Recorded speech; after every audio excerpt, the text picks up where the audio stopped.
ఇక అల్లూరి సీతారామరాజు జిల్లా రంపచోడవరం నియోజకవర్గం ఎమ్మెల్యేగా గతంలో అంగన్వాడీ వర్కర్గా పనిచేసిన మిరియాల శిరీష ఎన్నికయ్యారు.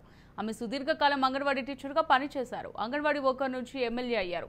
కానీ తన పూర్వాన్ని మర్చిపోలేదు. ఎమ్మెల్యేగా తన మొదటి జీతాన్ని ప్రభుత్వ ఆసుపత్రులకు వినియోగించారు. ప్రభుత్వ హాస్పిటల్కి ఇన్వర్టర్లు అందజేశారు. జడ్డంగి, రాజవొమ్మంగి, లగరాయి ప్రభుత్వ హాస్పిటల్కి ఇన్వర్టర్లు ఎమ్మెల్యే శిరీష దేవి భాస్కర్ చేతుల మీదుగా అందించారు. నేను ప్రతి అంగన్వాడీగా చేసినప్పుడు హాస్పిటల్లో ఉన్నటువంటి ఇబ్బందులన్నీ కూడా నాకు తెలుసు. మన డాక్టర్ గారి కింద నేను పనిచేశాను. అదేవిధంగా హెల్త్ అసిస్టెంట్ల కింద పనిచేశాను. ఆశా వర్కర్లు, ఏఎన్ఎంస్ కింద పనిచేశాం. కాబట్టి వీళ్ళతో నాకు మంచి కోఆర్డినేషన్ ఉంది. హాస్పిటల్లో ఉన్న పరిస్థితులు తెలుసు. అక్కడ పేషెంట్లు పడుతున్న ఇబ్బందులు కూడా నాకు తెలుసు. నేను ఎలక్షన్ అయిన వెంటనే కొంచెం ఫీవర్ వచ్చి హాస్పిటల్కి వెళ్తే ఒకరికి డెలివరీ అయింది. పాపం నైట్ అయిపోయిందంట. ఆమె వాష్రూమ్కి వెళ్తే వాష్రూమ్లో డెలివరీ అయిపోయింది. కరెంట్ లేదు, ఇన్వర్టర్ పని చేయట్లేదు. ఆ హస్బెండ్ వచ్చి అమ్మ నైట్ ఇలా డెలివరీ అయింది, కరెంట్ లేదు, ఒకవేళ ఏదైనా జరుగుంటే ఏంటి పరిస్థితి?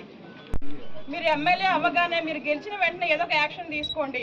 దయచేసి మాకు న్యాయం చేసి పెట్టండి. ఇలా ఎంతమందికి ఇలాంటి పరిస్థితులు ఎదుర్కొంటూ ఉన్నారు.